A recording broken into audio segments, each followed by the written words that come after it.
The answer is no. Not even close. Not even a little bit close.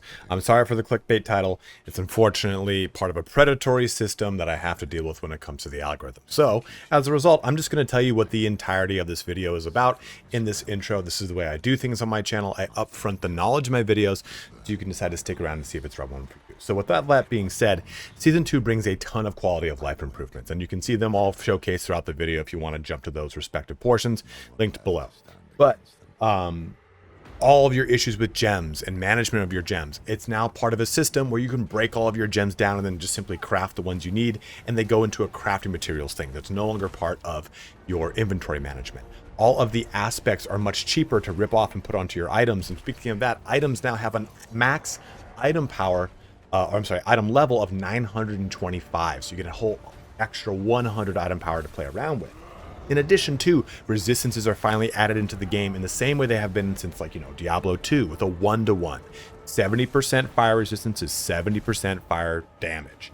And it's got a whole good system attached to it that we've had in previous Diablos. So it increases the amount of itemization. And including, or in talking about that, your Paragon board, now you have the way to, or the ability to add in multiplicative buckets that you want as a part of your build based off of the type of build you're making. As a result, Critical and Vuln both have caps added to their buckets. So to kind of counter that, like I said, Paragon points now get their ability to give you your own multiplicative buckets based off of the build you have in mind. So your character isn't just having to worry about being a crit and vuln build. It can now do all sorts of fun things with the specific build you want to play with. The Season 2 mechanics themselves and the actual story and the actual powers, they're all very, very good. The Renown grind has been streamlined, so if you've done the Renown grind once, it carries over for the rest of the characters you play in all seasons. You don't have to do any Renown grinding at all in any more seasons. And that, honestly, that's the too long didn't watch of this entire video. If that's all you wanted to know, and the title suckered you in, and this is enough for you to say, okay, cool, Diablo 4 is looking like it's in a good place, then by all means, feel free to shut the video down. But before you do, please don't forget to like, comment, and or subscribe. Each one of those things does help me out in a very huge way, and it would greatly, greatly appreciate it. Right now I have 89% unsubscribed viewer base on the channel, and that's a metric I'm trying to change here before the year's end. You can jump ahead, like I said, to any part of this video that interests you the most using the chapters with the timeline in the description. And if you need help getting started with a build, I have a link to my Mobalytics page where you can just take a look at all of the builds I've created so far and all the ones I'm slowly converting over to Mobalytics. Well, let's get started here on Is Season 2 the end of Diablo 4? And it's not. So just starting off here, just to kind of to raw dog this rando, Season 2 is strong. Being perfectly honest and candid too as well, Season 1 to me was actually the actual gameplay content of the season aside. If we're talking about the gameplay of the game, it was fine. Season 1 did not change my character's enjoyment. I loved playing my barbarian. Throughout Season 1, I was playing a walking arsenal barbarian, and I had a great time. I think Season 1 ultimately ended on a good note because we got improvements to monster density, improvements to nightmare dungeons, and what have you. So I didn't have a huge problem with Season 1, whereas a ton of people did. So I need to create that bias before we go forward, because everything I'm going to say is going to be very positive. In general, I don't cover things if it's going to be negative. There's plenty of that on the internet. You can find it anywhere. But Season 2 is damn good. And in a way that there's definitely still room for improvement on a lot of things. Of course, endgame stuff could be a little bit sharper, a little bit better. But if I'm comparing endgame playability of Diablo 2 and Diablo 3 to the Diablo 4, hot take, it's not the same. Diablo 2, I played the same exact places over and over and over. I did Chaos Sanctuary 1,000,000 times. I did the Pit 1,000,000 times. I'm hunting Andariel for my what the hell's Visage? Not Visage. Arachnid Mesh. Whatever it is. There's such a slim amount of things to do in the end game of Diablo 2 that people had to invent the Holy Grail. That's when you just hunt a bunch of GG items, right? Diablo 3, you got greater rifts and you got rifts. Diablo 4, I got Helltides, I got Nightmare Dungeons, which are kind of rifts, right? I got the new endgame bosses, which is, I guess asterisk on that one right there. I got Legion events, I got world bosses. I've got a ton of stuff that I can do, and they layered it even better because now I can target farm with those endgame bosses. So I love that. It's a real hard, good adjustment to the game. I think the biggest thing that I've noticed that has been personally like my favorite bit of enjoyment for the game is the addition to resistances. It makes my character feel a little bit more diverse, like gearing all towards damage resistance and armor and percentage on armor on gear. It felt too bland. It felt too easy too, because I'm really only hunting after one single stat to buff. That's very easy to buff up, versus getting diverse amounts of cold resistance bonuses or poison resistance, whatever it is, makes the game feel like more of a puzzle and less of like a, let me just slam my face against one stat and see what I can do. And on that note too, the changes to the damage buckets for crit and vuln were very needed. It does kind of curb player power. Your numbers aren't as big and huge and crunchy, but conversely, the monsters have been tailored against that too, right? So you're not going to be dealing with as hard of a monster. But what's nice is now you, the player, have agency on what buffs you want to give to your character. Hey, you know what? I'm playing a sorcerer and I'm going to focus on fire. Well, now you, through the Paragon board, you can leverage more Paragon nodes that are going to turn your fire bonuses into multiplicative bonuses versus additive bonuses like they were before. So you have ways to add more multiplicative buckets to your character based off of the type of damage or the type of character you want, versus just, all right, you're playing a barbarian, stack crit and vuln. You're playing a rogue, well, guess what? Stack vuln and crit. You playing a necromancer, guess what? It's crit and vuln. So rather than having to focus on those primary stats because they're so blown out of proportion and strong, they've capped them, and now you can add your own multiplicative sources. So I really do like that. The leveling thing is again, probably the one thing that people are going to notice the most, because they're going to realize, hey, I played for a week and I'm level 50. And that's huge, right? I mean, most of us that play Diablo now at this point, at least from a nostalgic perspective, most of us have jobs or kids. Or even if you don't have jobs or kids, you maybe are in school. Who knows what it is? It's easier to now get through portions of the content or enjoy that content or complete the season faster. I think that's a big thing people need to kind of look at when they approach season 2, is these seasons are meant to be played, beaten, and moved on. You take a look at Path of Exile. It has its largest spike when the season launches, and then it kind of sputters out about a month and a half before the season ends, and it starts to hit a ramp again right before the next season, about a week or two out. It's just kind of the nature of ARPGs and their seasons. You aren't really meant to, I mean, you definitely can, but playing them perpetually isn't primarily the goal so much as like enjoy the season, get the cool content, play whatever it is, and move on. And on that note too, what I think I like about season 2 more than season 1 is season 2 is actually fucking fun. Like, the story is cool, the actual content for it is very fun, the powers are really cool and engaging, and they're really crunchy and thematic, and they're very awesome. Whereas all the malignant sockets and such were kind of dumb. Was not a huge fan of them. And I like too that season 2, the free stuff, or at least like the battle pass, doesn't feel as, not required, but all the stuff you get from the battle pass doesn't, I'm looking at it, I wasn't like, oh man, I gotta have it. You know, like you get kind of that bit of that fear of missing out on the battle pass. And you see those things like, oh, I want all those items. And unless you particularly want a red or white themed vampire armor, you just skip the whole entire seasonal pass and just get the free items and get your experience bonuses. Not to mention too, you can get like 20% extra experience just from the free stuff of playing through at the certain intervals. But basically, season 2 plays a lot tighter, a lot cleaner, a lot faster, a lot better.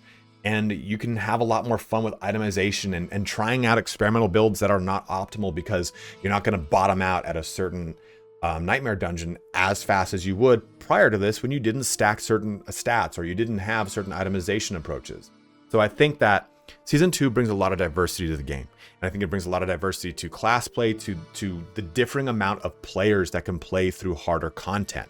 It allowed for casual players to play a little bit more difficult content, and allows for like those kind of min-max players to push harder content in a more fun, flavorful way, rather than just going, hey, you like to min-max, you really like to get crunchy with these numbers, well, just stack armor and damage reduction and you're done. No, not today. Now you're going to stack those as well as all of your resistances and have a lot of fun. So that's my quick little 6.5 minute review of season 2 of patch 1.2. Hopefully this gives you an idea of all the things. Now we're going to talk about what those things actually look like in the real world.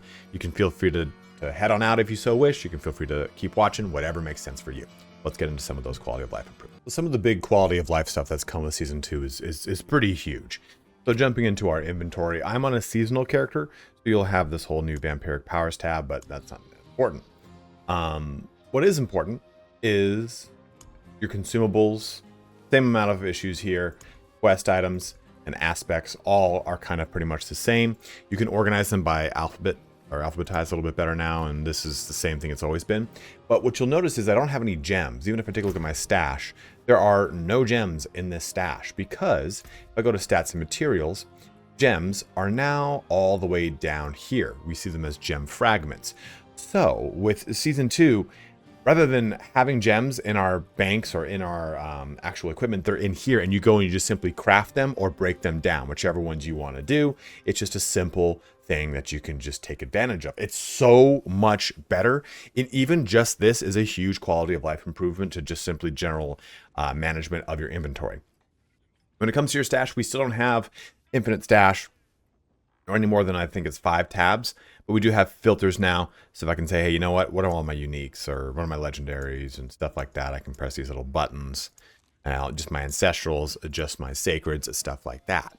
Even further too, when it comes to our items, so this character is only level 52, meaning that she's still in a nightmare. Now, once I traverse into world tier 4, I will stop getting blue drops. I will not get any normal drops, and my sacreds will stop dropping. I will only get legendaries of any type of rarity, base, sacred, or ancestral, or I'll get ancestral items. It's one or the other. And the best thing too is anything that drops, that would be one of the things that I would get maybe if I was, say, in World Tier 4, it just automatically breaks down and I get its corresponding materials. So you'll see that getting your materials is much faster. You don't have to go to town as often in World Tier 4. The grind is less of like, all right, I gotta go back, I gotta go back, I gotta go back, I gotta go back, and break all those items down. It's just way more succinct. You go ahead and do a World Tier 4 Helltide, and you'll maybe get 5 or 6 ancestral items just from generic loot, which is awesome because the rest of it just breaks down. You don't need the sacred items. You're in World Tier 4 now. You want to push that higher item level, which to say is that now the max item level is 925. So that itemization ends at a much higher point in your actual rampage up the levels. It used to be, it's like, okay, if 725 is the max item power, I mean, I almost have, here's 693 on this item right here is a sacred. I'm sorry, 725 is the max in World Tier 3. It's 825 was, I believe, or 805, I think was the max of 4 and ancestral. So now that we got a whole extra 100 item power, you hit that at a much later point. You'd be able to pretty much max out your gear by level like 70, 75 before, and the rest of it was just like, I guess I'll just grind the way to level 100. And on that point too, I maybe have 12 hours in this character, maybe, give or take. I don't know if I can check that somewhere. And this character is level 52. That accounts for time I've spent making videos, taking a look at stuff, reading things, kind of understand the new changes a little bit better. I've barely played this character, and you can just as easily reach to level, I don't know, 60 or 70 with probably 2 to 3 hours of time and 2 weeks of overall play time in a session. Like, so you spent 2 weeks playing 2 to 3 hours, maybe even 1 to 2 if you want to say it that way. You'd probably get up to level 60 very quickly. That level grind is way easier. The itemization is way easier because the drops are way better. It's just such a better system to experience from just the simple quality of life improvements.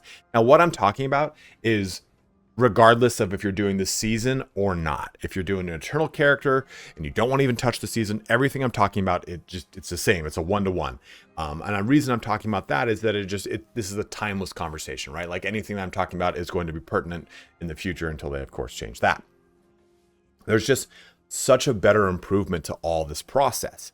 Now, on top of that, too, itemization has had a little bit of a shakeup as well, because now we have, I hope we're over this, resistance to all elements on amulets and rings, and also specific resistances on rings. You can get resistances too on like chest pieces. There's a fire resistance on this. Got fire resistance on this. Coincidentally, I didn't choose to. Poison resistance here. I don't think helmets. Oh, helmets can take it as well. Because now resistances work on a 1-to-1. So your resistance cap is at 70% now.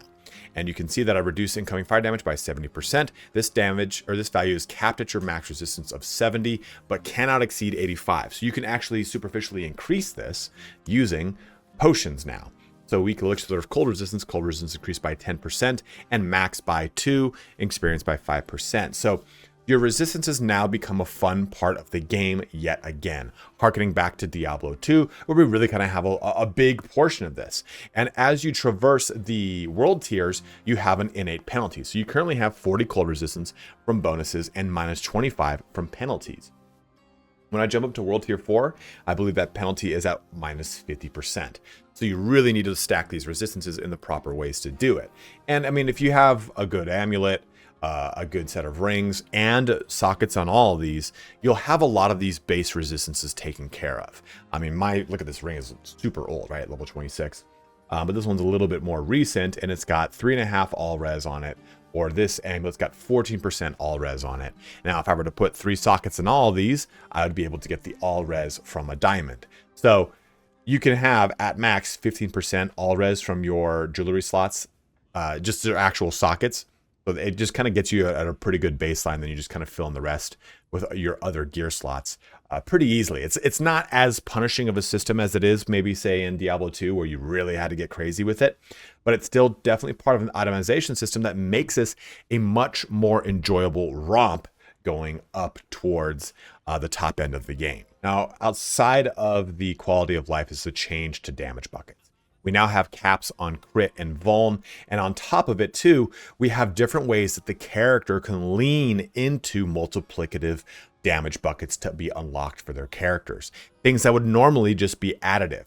So cheap shot, you deal 5% increased damage for each nearby enemy that is crowd controlled up to 25%. Multiplicative, that's that little X at the end right there. Or here you go, your marksman skills grant your next cutthroat skill 25% increased multiplicative damage. So you can layer in now so much more multiplicative bonuses into your character using rare nodes, using these epic nodes, legendary nodes. You deal 23% increased crit strike damage to enemies affected by your trap skills. These are things that were typically before additive. So you can kind of convert them. And I'm not showing you a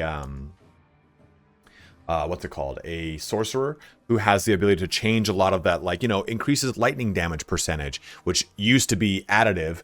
With that node, it makes it multiplicative. So there's lots of ways now that with the Paragon board, you can truly tailor fit a character to the type of damage, type of skills, whatever emphasis you want to have in the character, you can pull it out of the Paragon boards a little bit better than you were able to before, right?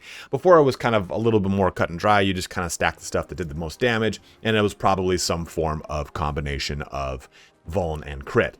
Now I can choose the multiplicative buckets to spice into the existing strong buckets of vuln and crit without feeling like they are so integral to every single build. Yes, vuln and crit are still good and strong, but with their caps, it makes it so that other builds can have a chance to rise to the front because of this ability to add multiplicative buckets that then spice into the present good damage of, or great damage of, vuln and crit.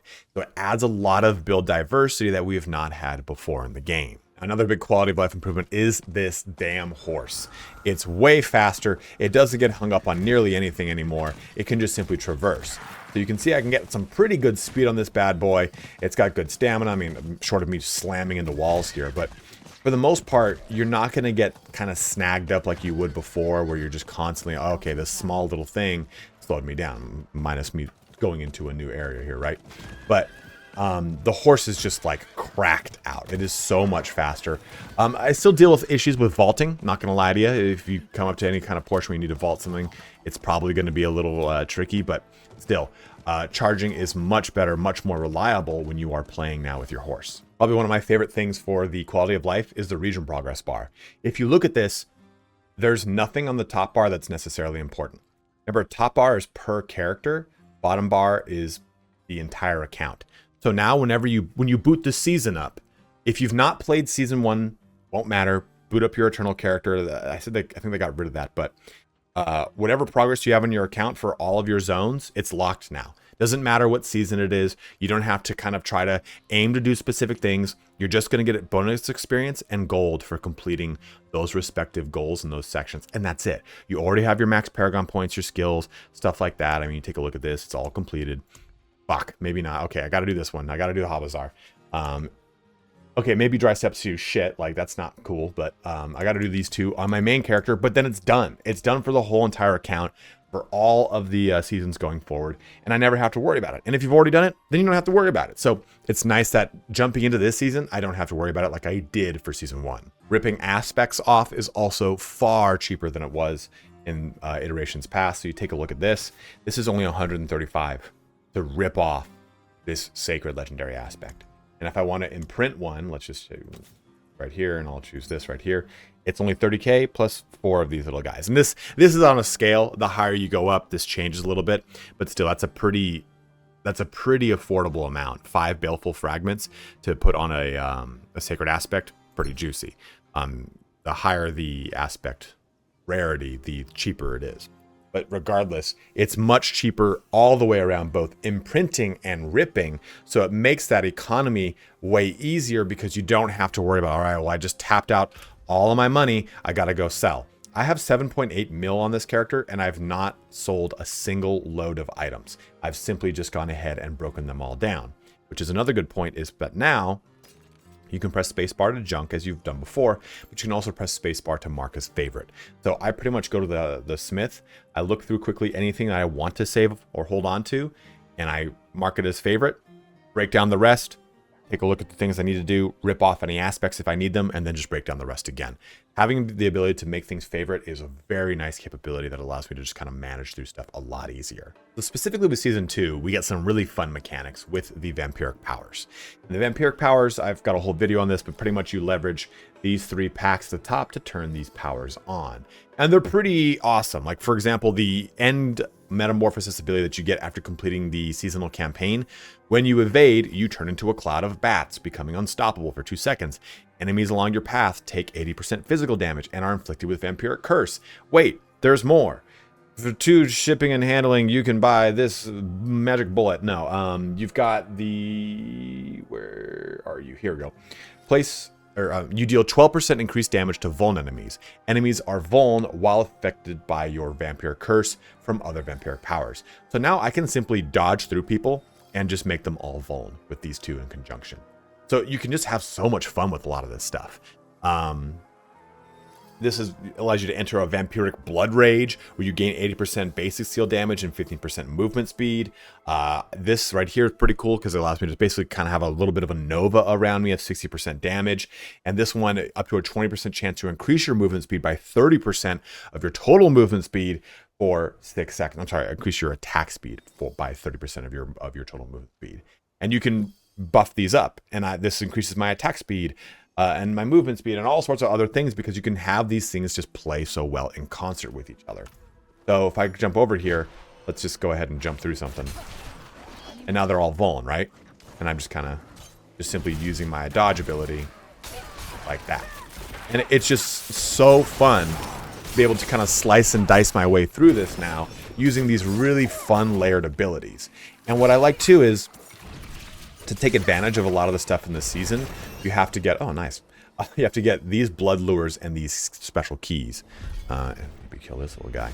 And the cool thing about those things is that those keys and those blood lures are acquired very easily by simply going to these points in the map, these blood harvests. And all you got to do is just mindlessly kill everything in it. There's no crazy anything. You don't have to interact with a bunch of dumb bullshit. You just simply come in here and kill stuff. It's fun. Then you can go over here and you can start a little event where you just kill wave after wave after wave of things, then eventually kill 3 harder elites, and you have a pretty good chance of getting unique drops, if not outright legendaries, etc. Legendaries, all sorts of stuff.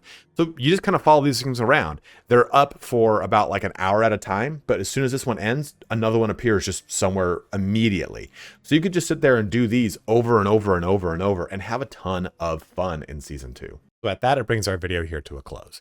hopefully this gives you a really good idea of the current state of Diablo 4. And I think, yeah, absolutely, there are definite things that need to be changed or made and better in the game. But I think by and large, had the game never had a season 1 and how we just started with this at season 1, all of the same hype and excitement and fun that we had at the launch of the game just would have become refined and better and more awesome coming into this, because the amount of build diversity that this brings to the table by allowing us to have multiple multiplicative strong damage buckets versus just the 2 kings of the priors, and having better itemization, better drops, better uniques, like better chance to get uniques at least, and actually improved uniques too. There's just such a bevy of things that season 2 has brought. And I think it's good to finally see, like, hey, this is a lot of stuff that we wanted, requested, and it made it in. There are some things, like loot filters aren't there. The stash tab is still an issue. I think while the end game is better, it still could be even better. And I think that's a big thing. Where's the paladin? Like, there are plenty of things that Diablo 4 doesn't have in it yet. And I think it's good to have a game that is not 100% perfect. Because then I've beat it. I'm like, Baldur's Gate 3 is an excellent example. I'm playing the crap out of it and I love the hell out of it. But if they added DLC for it, that'd be awesome. But the game in and of itself is its own perfect encapsulated package. Aside from me replaying the game as different characters, it's all I need to do. So the fact that this is something that can kind of organically live on and change through patches excites me. So, as always, guys, thank you so much for watching here today. If there's anything you want to add, like, hey, you know what? I know you really like season 2, but I don't, and this is why. Or, hey, I love season 2, but this is some of the big things that you didn't talk about, and here's why I like season 2. Whatever it is, let it be known in the comment section below. I'm always down for a good discourse or a good, like, camaraderie bro fist bumping about a good thing. So, as always, guys, thank you so much for watching here today. Have a good one, and take care.